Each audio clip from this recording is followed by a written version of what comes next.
Hello everyone, Nika here with your daily neuro nugget. I hope you are ready to get back at it again. Happy Monday. I have rooibos, hibiscus, and chaga. I harvested the chaga myself in northern Wisconsin. High in antioxidants, great for increasing elasticity in the skin, and amazing if you have dry skin as I do and you don't want to use like 1,000 beauty products. So love that combo. We need to talk about psychopaths in journalism, aka Nancy Grace, Nancy Disgrace, and Fuhrman, right? Or fraudmen, as I like to call them.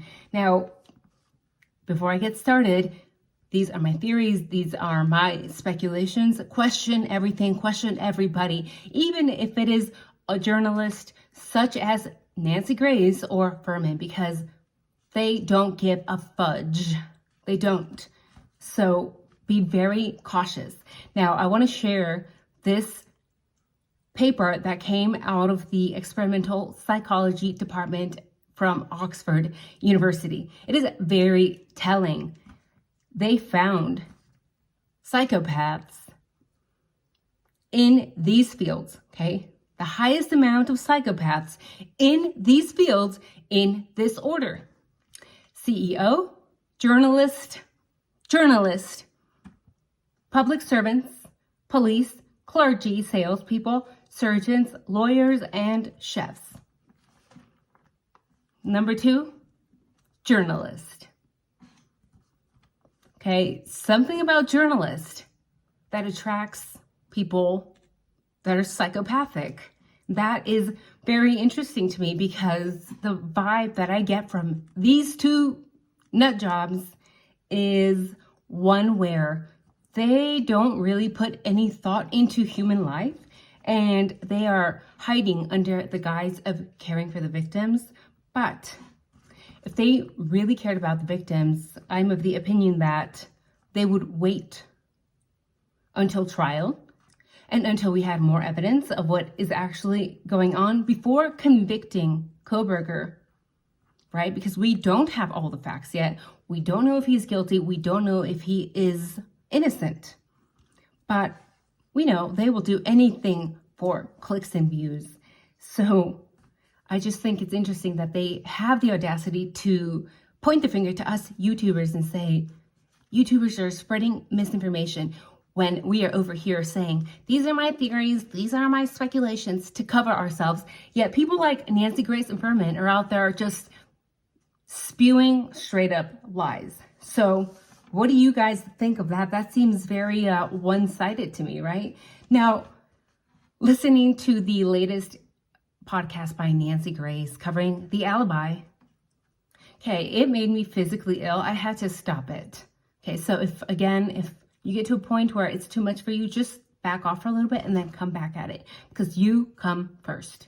Now, she's just going through all this misinformation, because even though she is half right, she's still half wrong, right? Now, this disinformation is problematic because it could potentially impact jury members. And this could lead jury members to regurgitate and remember false information that they have heard at Fox News, because Nancy Grace is allowed to make up facts as she goes without having to say that those are her theories, those are speculations, right? So when the public views that, they just assume, oh, she's a journalist, she knows what she's talking about, she's obviously honest and 100% truthful, and people sometimes take everything as fact. That is problematic, and we know that there's a gag order, and that just makes things worse because it makes it so that people speculate even more, and we have speculation, and then we have Nancy Grace and Fuhrman making things up, leading to a very biased view and perspective of Kohberger, because we don't really know too much. We only know what we have seen in the legal documents, and a lot of those legal documents, redacted, blocked, blurred, redacted. So Mix those two things, redacted legal documents, people speculating, and then the media making lies up about Kohberger. Do you think that he has the right to a fair trial? I don't think so. I think that disappeared long ago. I've mentioned this before. Once the media takes over, good luck changing people's mind on Kohberger. I think probably 80% of people have already made up their mind and they're like, he's guilty, because they have heard facts, aka lies, from people like Nancy Disgrace and Fraudman. That's a problem. Now, Nancy Disgrace went on to say that BK installed cameras and stalked the victims prior to the IDAHO4. Where did she get this info from? Because that is not in the PCA. That is not in any legal doc. She also went to say that there was blood on the sheath. I don't remember this. I thought that the PCA said that there was touch DNA. Or does she have insiders? Yeah, doubt it. So why don't we lift the gag order so that facts are able to come out, and then we can start holding people accountable for making statements as fact, aka Fox News. Okay, this appalling commentary by Nancy and Fraudman, it was full of a panel of clowns who were biased. I mean, they were even commenting on Kohberger's creepy looks and how they wouldn't want to be left alone in a room with him. I'm not sure what that has to do with anything. Then we hear Fraudman, aka Fuhrman, saying he spoke with Brian. But then he tracks back and says, well, people like Brian. Okay, that's a problem.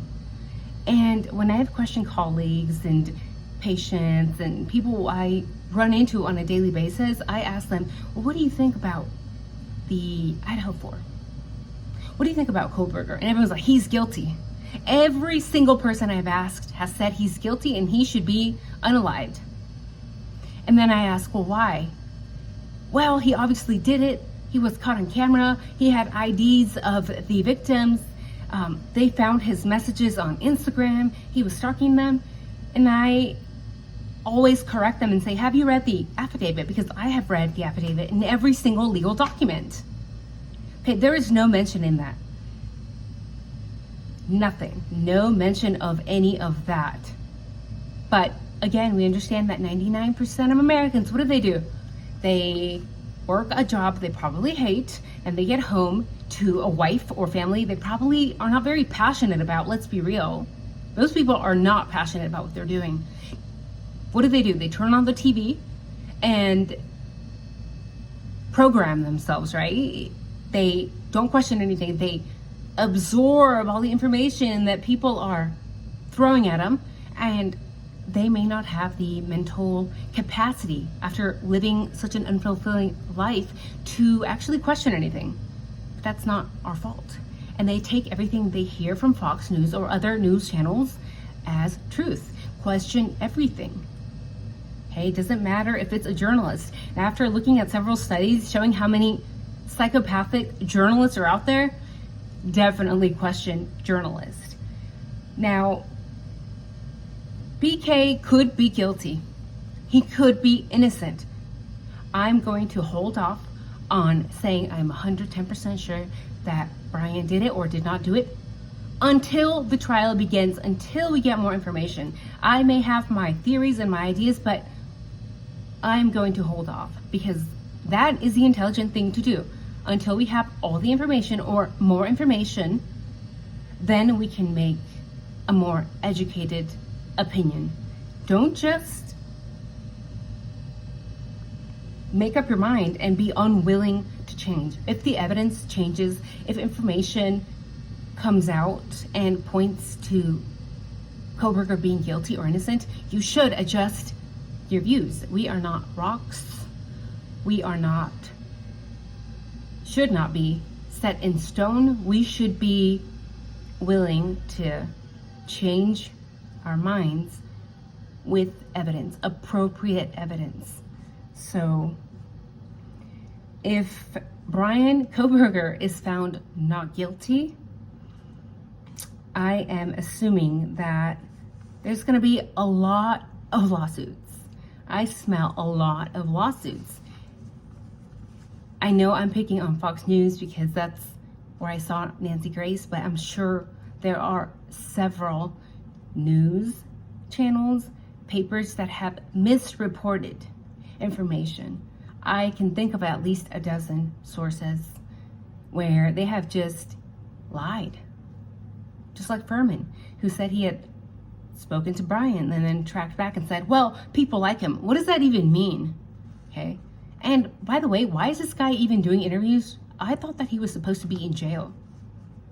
Why is he doing interviews? Did he run out of money from that other case long ago? I know you guys know what I'm talking about.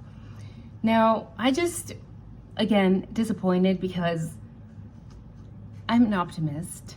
I like to see the world in a positive way. And this case, I just think Bryan Kohberger does not stand a chance of a fair trial. And that should be concerning for all of us. What do we need to do to hold people like Nancy Grace and fraudmen accountable? Spewing lies. Let me know if you watched that podcast or that news segment with Nancy Grace and fraudmen and the panel full of clowns just giving biased opinions, of course, but also just lying. Can you imagine if you were in Kohberger's shoes and people were just making lies up about you? You are in a cell. You can't really defend yourself. It will be very interesting. I'm almost praying now that Kohberger is found innocent so he can sue them. Because to me, it doesn't matter if he actually did it or he did not do it. That should be illegal. People making up statements, lies, and then presenting them as facts and altering the outcome of your trial. That is a concern for all of us. If you're an American, you should be worried. So that's it for the day, guys. Have a wonderful day. Happy Monday. And I hope to see you guys soon. Leave a heart down below if you enjoyed this video. And have a wonderful night.